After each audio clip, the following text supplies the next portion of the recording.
આજે પણ જેમ ઈસ્ટ ઇન્ડિયા કંપની માટે લોકો કામ કરતા હતા એમ નેતા અને અધિકારીઓ અત્યારે મોટા ઉદ્યોગપતિઓ માટે કામ કરે છે. લોકોની અસમાનતા છે. આજે અમીર અમીર છે ને ગરીબ ગરીબ છે એમને એમ નથી થતું, પણ જે લોકોની જવાબદારીઓ છે એ લોકો ખબર છે નહીં છતાં એ નથી કરતા, એટલા માટે આવું થાય છે. ભક્ત છે ને ઈશ્વરનો થવાય, ઈષ્ટદેવનો થવાય, કોઈ વ્યક્તિનો ન થાય. વ્યક્તિ તો હલાલ કરી નાખે મુર્ગાની જેમ, અને એટલે જ હલાલ થઈ રહ્યા છીએ આપણે.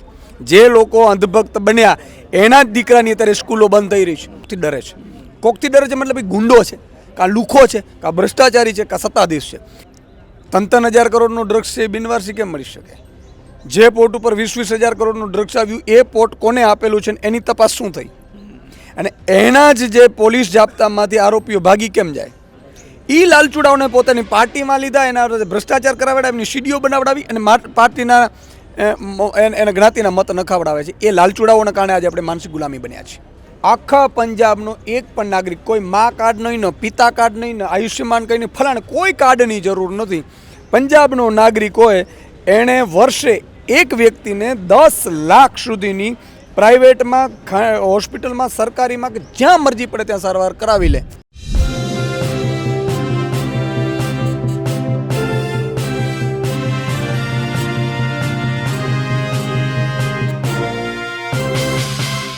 ઓકે,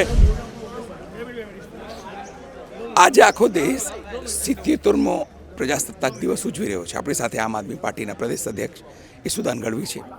ઈસુદાનભાઈ, પહેલાં તો આપને ખૂબ ખૂબ અભિનંદન કે આપણે પ્રજાસત્તાક દિવસની ખૂબ ખૂબ શુભકામનાઓ. 77 વર્ષ વીતી ગયા, પણ લાગે છે પ્રજાસત્તાક પ્રમાણે, સંવિધાન પ્રમાણે વસ્તુઓ થઈ રહી છે. બધા વર્ષો સુધી આઝાદી અપાવવા માટે ખૂબ લોકોએ બલિદાનો આપ્યા, ખૂબ લોકોએ પોતાની જિંદગીઓ આપી દીધી.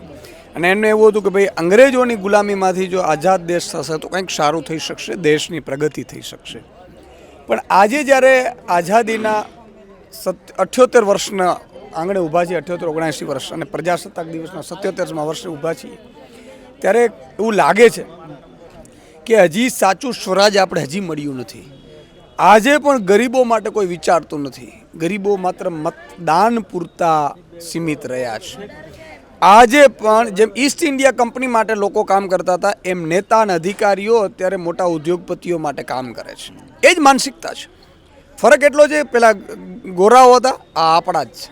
અને વિન્સ્ટન ચર્ચિલે જે વાક્ય કહેલું, આજે હું સતત ચિંતા કરું છું કે વિન્સ્ટન ચર્ચિલનું વાક્ય આપણે કઈ રીતે ખોટું પાડીએ. વિન્સ્ટન ચર્ચિલે એવું કહેલું કે અમે અંગ્રેજો હતા, તમને કદાચ લૂંટતા હતા, તમે માનો છો કે તમને ગુલામ કર્યા છે, પણ તમારા જ ખાદીદારી તમને લૂંટશે ત્યારે બચાવનાર કોઈ નહીં હોય.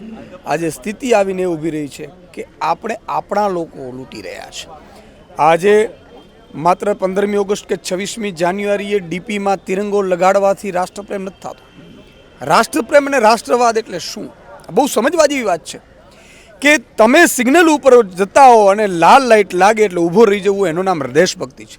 તમે કોઈ સરકારી કર્મચારી હોય કે નેતા હો અને કોઈ પ્રજા તમારી પાસે કામ કરાવવા આવે તો એને દિલથી, ઉમળકાથી, તમારા સંતાન માટે જેટલું કરો મહેનત, એટલી તમે કામગીરી વિના લાંચ લીધે તમે કરી શકો, એનું નામ રાષ્ટ્રપ્રેમ, દેશપ્રેમ છે. દેશપ્રેમની અસંખ્ય વ્યાખ્યાઓ છે. એક પણ નાગરિક ગમે ત્યાં બીમાર હોય અને એ પડી ગયો રસ્તા ઉપરથી અને ઉપાડીને હોસ્પિટલ સુધી લઈ લો, એનું નામ દેશપ્રેમ છે. આનું નામ દેશપ્રેમ છે. અને દેશપ્રેમમાં સૌથી મોટી વસ્તુ આવે છે ઈમાનદારી અને રાષ્ટ્ર પ્રત્યે સંપૂર્ણ ભાવના.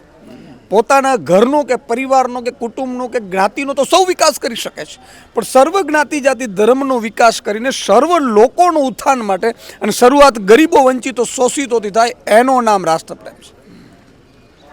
પણ લાગે છે જે રીતે જે લોકોએ સંવિધાન બનાવ્યું, કે જે લોકોએ પ્રયત્ન કર્યો કે ભાઈ દેશમાં તમામ લોકોમાં ઇક્વલિટી આવે, સરકાર બધાને એક સરખું સમજે, એક સરખા તમામ પ્રકારના યોજનાઓનો લાભ મળે, એવું કંઈક થઈ રહ્યું છે. આ તો વોટે કાપી લે છે, ખબર નથી પડતી. તમે જુઓ, આશ્ચર્ય થાય છે. 78-79 વર્ષ થયા આપણે આઝાદી દેશને. આજે 77મો પ્રજાસત્તાક દિવસ છે. બાબા સાહેબે બહુ બધા બંધારણોનો અભ્યાસ કરીને બંધારણ બનાવ્યું. બંધારણ બનાવ્યા પછી બંધારણ રીતે હાલવાનું નક્કી થયું. તમે આજે જુઓ, એક નોટિફિકેશન, હું ડબલ ગ્રેજ્યુએટ હોવા છતાં નોટિફિકેશન મને સમજતા બહુ વાર લાગે છે. તો આમ આદમી કઈ રીતે સમજી શકે છે? શું કામ આવું નોટિફિકેશન કરવામાં આવે છે? કે એ અધિકારી પર્ટિક્યુલરી, એના સિવાય કોઈ સમજવું જ ના જોઈએ. સરળતા ક્યાં? આજે એક ફોર્મ ભરવાનું હોય એટલે જાત જાતના દાખલાઓ જાત જાતની એમાં ભાતીઓ પૂરવામાં આવે છે. માણસ વકીલ પાસે જાય તો જ ફોર્મ ભરી શકે. આ શું છે? આ વન ટાઈપ ઓફ માનસિક ગુલામી રાખવાનું ષડયંત્ર છે. રાતોરાત તો કોઈ ભણીને હોશિયાર નથી જવાના. આપણો દેશ હજી તો અર્ધ સાક્ષરતા છે ને, એને આવતા આવતા 15, 20, 25, 50 વર્ષ લાગશે. તો એના માટે આપણે શું, એટલે નેતા અને અધિકારીઓ જે લોકો સમજવું હોય, સમજદારી હોય, એને ખબર પડતી હોય, એમણે એમના નાગરિકોના ઉત્થાન માટેની યોજનાઓ એને સરળતામાં સમજાય અને એ ઉપયોગ લઈ શકે ને લાભાર્થીઓ સાચી દિશામાં પહોંચી શકે એ જરૂરી છે. આજે નથી થતું. અને નથી થતું એટલે આવકની અસમાનતા છે. આજે અમીર અમીર છે ને ગરીબ ગરીબ છે એમને એમ નથી થતું, પણ જે લોકોની જવાબદારીઓ છે એ લોકો ખબર છે નહીં છતાં એ નથી કરતા, એટલા માટે આવું થાય છે. આજે તમે સૌથી દુનિયાનો સૌથી વસ્તી ધરાવતો દેશ અત્યારે ભારત છે. કન્ઝ્યુમર આપણે છીએ. આપણે તો રાજા કહેવાઈએ કન્ઝ્યુમર હોઈએ તો. બધા દેશો ખરેખર ગુલામ બને આનો નથી થતું. આપણે સૌથી ભારતનો યુવા દેશ છે. યુવા ક્યાં જાય છે? દારૂ, કોલેજની રેકડીઓ અને ડ્રગ્સમાં. અને એ જ નેતાઓ અધિકારીઓ પોતાની ચંદ લાલચ માટે, પોતાના પરિવારના ભલા માટે એ લોકોને ડ્રગ્સને આવવા દે છે અને યુવાધન બરબાદ થઈ રહ્યું છે. એનો સાચો ઉપયોગ નથી થતો. હું એક્ઝામ્પલ આપું. 4 દીકરાઓ 4 દીકરામાંથી 4 જો સરખી રીતે મહેનત કરે, સરખી રીતે કમાય તો એ ઘરનું પ્રગતિ થાય ને. એમાં એક દીકરો દારૂ પીને પીતો હોય, એક ફરતો હોય, એક ડ્રગ્સ લઈને નશોડી પડતો હોય, એક કાંઈ કામ ન કરતો હોય, તો એક ઉપર લોડ આવે તો એ ઘર ક્યારેય ઉત્થાન નથી થઈ શકતું, ટકી શકે. આજે દેશ આપણું છે ટકી શકે છે, પણ હરણફાળનો વિકાસ નથી ભરી શકતો. આજે ચીન 15 વર્ષમાં કેટલો વિકાસ થયો, એની સરખામણીમાં આપણે કેમ વિકાસ ન કરી શક્યા? કારણ કે આપણે સાચી દિશામાં, યોગ્ય દિશામાં જે કામગીરી કરવી જોઈએ નથી કરી શક્યા. તમે ચીનનું નામ લીધું, હવે ભક્તો જોઈને કહેશે કે આ તો ચીનના વખાણ કરે છે ઈસુદાનભાઈ, ચીન પ્રેમી થઈ ગયા છે. હું તમને એ જ કહું છું કે આપણી એવી કોમ્પિટિશન કેમ નથી કરી શકતા કે એ દેશો વિકાસ કરે છે, જાપાન છે, અમેરિકા છે, ચીન છે, આ બધા લોકોએ વિકાસ કર્યું, તો આપણો વિકાસ એ હરણફાળમાં કેમ નથી થયું? એની જગ્યાએ પછી કોઈ પણ હોય. અને ભક્ત છે ને મા ભગવતીનો થવાય, કોઈ વ્યક્તિનો ન થવાય. ભક્ત છે ને ઈશ્વરનો થવાય, ઈષ્ટદેવનો થવાય, કોઈ વ્યક્તિનો ન થાય. વ્યક્તિ તો હલાલ કરી નાખે મુર્ગાની જેમ, અને એટલે જ હલાલ થઈ રહ્યા છીએ આપણે.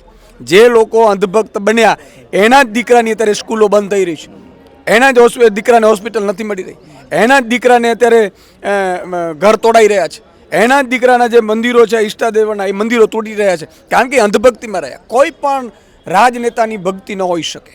રાજનેતા એ સેવક છે, સેવકની જેમ કામ કરે ત્યાં સુધી આપણો. જો એ ભ્રષ્ટાચારી બને તો એને કાઢી મૂકો, એ આપણી ફરજ છે. અને એટલા માટે આપણે આઝાદી મેળવી છે. કોઈની અંધભક્તિ કરીને આપણા દીકરા દીકરીઓ ઉપાડી જાય ત્યાં સુધી જો આપણે ભક્તિ કરતા રહીશું તો એનો અર્થ નથી, તો આપણે ગુલામ છીએ. અને તમને આશ્ચર્ય થશે, આજે આ દેશમાં આજે માનો ઘણા વેપારીઓ છે, નાના ઉદ્યોગપતિઓ છે, અમે જઈએ તેમ કે ઈસુદાનભાઈ અમે અંદરખાને મદદ કરીએ, બહારથી ન કરી શકીએ. એનો મતલબ કોકથી ડરે છે. કોકથી ડરે છે મતલબ એ ગુંડો છે, કાં લુખો છે, કાં ભ્રષ્ટાચારી છે, કાં સત્તાધીશ છે. તો એનાથી ડરે છે. એનો મતલબ છે કે તમે માનસિક ગુલામી સ્વીકારી લીધી છે. તમે તો આઝાદ દેશમાં ભાઈ થયા છો. અને કરી શું શકશે? એનો મતલબ કે એ કાંઈક ગુંડાગીરી કે લુખાગીરી કે પોલીસનો દુરુપયોગ કરે છે એવું આને ખબર છે. જો ખબર હોય તો એને કાઢવું જોઈએ. તમે ગુલામી સ્વીકારો છો તો તમારા દીકરા દીકરીઓ પણ ગુલામી સ્વીકારી લેશે, ફરીથી દેશ ગુલામ બની જશે. આજે માનસિક ગુલામ તો બની જ ગયો છે. આખી ઘટના એ તમે કયું ડ્રગ્સની વાત, એ વાત પણ જે અહીંયાના સરસંઘ બી છે, એ લોકો તો કહે છે કે ડ્રગ્સ આવતું જ નથી, અને પકડીએ છીએ બહુ મોટા મોટા પાયે, સરકાર એક્ટિવ છે. જો ડ્રગ્સ આવતું ન હોય તો આ યુવાધન બરબાદ કેમ થઈ રહ્યું છે? એટલું ડ્રગ્સના રવાડે કેમ થઈ રહ્યું છે? અચ્છા, બીજું, ડ્રગ્સ તો એવી વસ્તુ છે કે એની હરાજી તો થાય નહીં. એ ત્યાંથી આવે છે મતલબ કે કોઈક મંગાવે છે, અને કોઈક મંગાવે છે મતલબ કે કોઈક અહીંયાથી સેટેલાઇટથી, ફોનથી જેનો પણ ઉપયોગ કરતો હશે. તો એજન્સીઓ આપણી એટલી નબળી છે કે ખબર નથી પડી શકતી. ડ્રગ્સ બિનવારસી કેમ મળી શકે? 3,000 કરોડનો ડ્રગ્સ છે, એ બિનવારસી કેમ મળી શકે? જે પોર્ટ ઉપર 20,000 કરોડનું ડ્રગ્સ આવ્યું એ પોર્ટ કોને આપેલું છે એની તપાસ શું થઈ? અને એના જ જે પોલીસ જાપ્તામાંથી આરોપીઓ ભાગી કેમ જાય? આ બધી શંકા ઉપજાવે છે. અને શંકા એટલા માટે ઉપજાવે છે કે સાચો દેશપ્રેમ એ છે, સાચો નાગરિક એ છે કે દેશની જ્યારે વાત આવે ત્યારે ગમે તેવો આપણી પાર્ટીનો હોય કે આપણો બાપ હોય સગો, એની સામે આપણે અવાજ ઉઠાવીને વાત કરી શકીએ દેશ માટે. એનું નામ દેશપ્રેમ છે. કોઈ અંધભક્તિ કરીને મારી પાર્ટીનું જેમ મને ટિકિટ નહીં મળે એટલે મારે એને ગુણગાન ગાવા કરું, એ અંધભક્તિ આ દેશને ડૂબાડે છે. અને એટલા માટે તમે જુઓ, અંગ્રેજોએ આપણે ગુલામ નહોતો કરી શક્યા. અંગ્રેજોએ જોયું કે કેટલાક લાલચુડાઓ છે જે રૂપિયાની લાલચમાં આવે છે, એમની પાસેથી ઇન્ફોર્મેશન લીધી, ગુંડાઓ લુખાઓને આગળ કર્યા અને આપણો દેશને 200 વર્ષ ગુલામ રાખ્યો. એમ એક પાર્ટી અત્યારે જુએ છે કે આ સમાજમાં, જ્ઞાતિ જાતિમાં લાલચુડાઓ કોણ છે. એ લાલચુડાઓને પોતાની પાર્ટીમાં લીધા, એના ભ્રષ્ટાચાર કરાવડાવ્યા, એમની સીડીઓ બનાવડાવી અને પાર્ટીના એના જ્ઞાતિના મત નખાવડાવે છે. એ લાલચુડાઓના કારણે આજે આપણે માનસિક ગુલામી બન્યા છીએ. આ બધાને સમજવાની, ઓળખવાની જરૂર છે. આ દેશ 200 વર્ષ અંગ્રેજોએ રાજ કર્યું, મુગલોએ રાજ કર્યું, ડચોએ રાજ કર્યું, ફિરંગીઓએ રાજ કર્યું, બધા લોકોએ રાજ કરીને વયા ગયા. શું કામ? કારણ કે આપણા કેટલાક લાલચુડાઓના આપણે ઓળખી નથી શક્યા. અને જે સાચો માણસ છે, સાચી દિશામાં જઈ રહ્યો છે, બેખોફથી તમારી માટે કરી રહ્યો છે, કારણ કે એ આર્થિક રીતે સમૃદ્ધ નહીં હોય એટલે તમે એની સાથે સાથ નથી આપતા. એટલે આ મૂડીપતિનું ભારત બની રહ્યું છે અથવા તો બની ચૂક્યું છે, જ્યાં ગરીબો, વંચિતો, શોષિતો, દલિતો, આદિવાસીઓ અને પીડિતોને કોઈ સ્થાન નથી, એવું હું જાહેરમાં કહી શકું એમ છું. પણ હવે આમ આદમી પાર્ટી શું કરશે એના માટે? આમ આદમી પાર્ટીમાં અમારે જે પણ યોદ્ધાઓ છે, અમે એને સાચો દેશ પ્રેમ સમજાવીએ છીએ કે આપણે ટિકિટ મળે કે ન મળે, આપણે હોદ્દો મળે કે ન મળે, આપણી ભાવના એ છે કે આ દેશને સાચો સ્વરાજ અપાવડાવીએ. બરાબર છે? અને સાચું સ્વરાજ અપાડવા માટે જે કામ કરશે એ જ લોકો છે એ આ દેશને ફરીથી, આજે માની લો કે હું 2022માં આપણે સરકાર આમ આદમી પાર્ટીની બનત, તો અત્યારે ગુજરાતના નાગરિકોને 300 યુનિટ વીજળી ફ્રી મળતી હોત. એ ફ્રી મળતી હોત તો એ રૂપિયા આવે જ ક્યાંથી? જે એક ઉદ્યોગપતિ પાસે જાય છે એને બંધ કરી દેત અને આપણે ગરીબોને, આ મધ્યમ વર્ગને આપી દે, તો 4-5 હજાર રૂપિયા મહિને જે નાગરિકોને મળત, તો એ મારી માતા બેન દીકરીના ઘરમાં બચત થાત કે ન થાત? આજે કાનૂન વ્યવસ્થા એવી લાવત, આપણે દારૂબંધી કડક કરાવત, આપણે ડ્રગ્સ બંધી કડક કરાવત, આપણે સ્કૂલો સારી ખોલત, આપણે સારી હોસ્પિટલો બનાવ. આજ તો દેશ પ્રેમ છે. અને નાગરિકોને સાચી સ્વતંત્રતા આપત કે તમે મારી સામે બોલી શકો છો. અત્યારે તમે જુઓ, એક પાર્ટી જે શાસક છે એની સામે કોઈ બોલી નથી શકતું. એનો મતલબ કે ગુલામ બનાવી દીધા છે.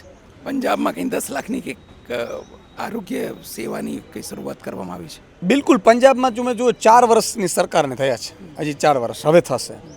4 વર્ષની સરકાર 600 યુનિટ વીજળી ફ્રી આપે છે, ખેડૂતોને દિવસે વીજળી આપે છે, ફ્રી આપે છે. ખેડૂતો માટે એણે કેટલી યોજનાઓ લાવી છે. બરાબર છે? અને હમણાં આખા પંજાબનો એક પણ નાગરિક, કોઈ મા કાર્ડ નહીં, પિતા કાર્ડ નહીં, આયુષ્યમાન કંઈ નહીં, ફલાણે કોઈ કાર્ડની જરૂર નથી. પંજાબનો નાગરિક હોય એણે વર્ષે એક વ્યક્તિને 10 લાખ સુધીની પ્રાઇવેટમાં, હોસ્પિટલમાં, સરકારીમાં, કે જ્યાં મરજી પડે ત્યાં સારવાર કરાવી લે, ફ્રી છે. હવે 10 લાખ સુધીનો એટલે મારે એક તો મેડિક્લેમ લેવું ન પડે, એટલે મેં 30-40 હજાર તો મેડિક્લેમ નંબર છે જે મધ્યમ વર્ગ લે છે. ગરીબો છે એ પ્રાઇવેટમાં તો સારવાર લઈ નથી શકતા, તો એટલા બધા કાર્ડના જ લોચા હોય છે. તો આજે એક પણ પંજાબવાસી પૈસા ન હોવાના કારણે ક્યારેય સારવાર વગર વંચિત નથી રહેતો, તો મરતો નથી. આનું નામ સરકાર કહેવાય. ધન્યવાદ આપ જોડાયા એના માટે અમારી સાથે. સ્વાભાવિક છે કે જે રીતે ઈશુદાન ગઢવીએ પોતાની વાત મૂકી, સાથે સરકાર ઉપર પણ તેમને સીધી અને આડકતરી રીતે પ્રહાર કર્યા છે. જરૂરથી એવું કહી શકાય કે હજુ સુધી પ્રજાસત્તાક વર્ષને આપણે 77 વર્ષો ઉજવી રહ્યા છે, પણ હજુ ઘણું બધું બાકી છે અને ઘણું બધું મેળવવાનું પણ બાકી છે.